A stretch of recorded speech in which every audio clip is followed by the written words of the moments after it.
அனைவருக்கும் வணக்கம். நம்ம அனடா கணிதம் சேனல்ல முந்தைய ஆண்டுகளுக்கு கேட்ட போட்டித் தேர்வு கணக்குகள் பத்தி பார்த்துட்டு இருக்கோம். இந்த வருஷத்துல 2013ஆம் ஆண்டு குரூப் எக்ஸாம்ல கேட்கப்பட்ட மிக முக்கியமான கேள்வி.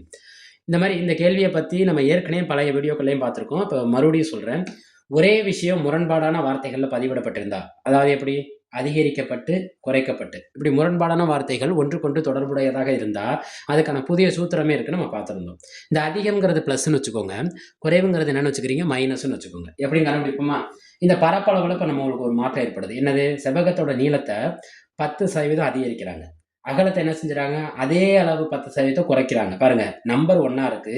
ஒன்றுக்கொன்று தொடர்புடைய முரண்பாடான வார்த்தைகள் இருக்கு. இந்த மாரி இருந்தா மட்டும் தான் இந்த ஃபார்முலா நம்மளுக்கு ஷார்ட்கட்ல யூஸ்ஃபுல் ஆகும்.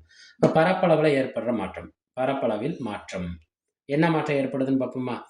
1 அதிகரிக்குது அது பிளஸ்ஸு, 1 குறையுது அது என்ன வச்சுக்கிறீங்க? Minus. Plus into minus, minus 2யும் பெருக்கிருங்க, 100ஆல வகுத்துருங்க. பாருங்க எத்தனை சதவீதம்? 10 மைனஸ் 10, 10 பெருக்கல் 10 டிவைடட் பை 100. டிவைடட் பை என்ன கிடைக்கும்? 100. 10ல 10 போச்சுன்னா நமக்கு என்ன கிடைக்கும்? 0 மைனஸ் ஒரு ஜீரோக்கு ஒரு ஜீரோ என்ன ஆயிரும்? கேன்சல் ஆயிரும். ஒரு ஜீரோக்கு ஒரு ஜீரோ என்ன கேன்சல் ஆயிரும்? 1. இந்த ஜீரோவோட 1 கழிச்சா என்ன கிடைக்கும் நம்மளுக்கு? -1. இந்த மைனஸ்ங்கிற குறி நம்ம ஏற்கனவே சொன்ன மாதிரி தான். பிளஸ்னா அதிகம், மைனஸ்னா என்ன? குறைவு. நம்மளுக்கு விட என்ன கிடைச்சிருக்கு? மைனஸ். மைனஸ் என்ன கிடைச்சிருக்கு? 1. அப்ப இது பரப்பளவுல ஏற்படுற மாற்றம் என்ன? 1% குறையும். 1% என்ன ஆக போதும்? குறைய போதான். இது கொடுத்துருக்க ஆப்ஷன் யாரை குறிக்கும்? ஆப்ஷன் டியை குறிக்கும். நம்ம அனடா கணிதம் சேனலை சப்ஸ்கிரைப் பண்ணுங்க, சப்போர்ட் பண்ணுங்க, ஃப்ரெண்ட்ஸ் அண்ட் ஃபேமிலிக்கு ஷேர் பண்ணுங்க. நன்றி.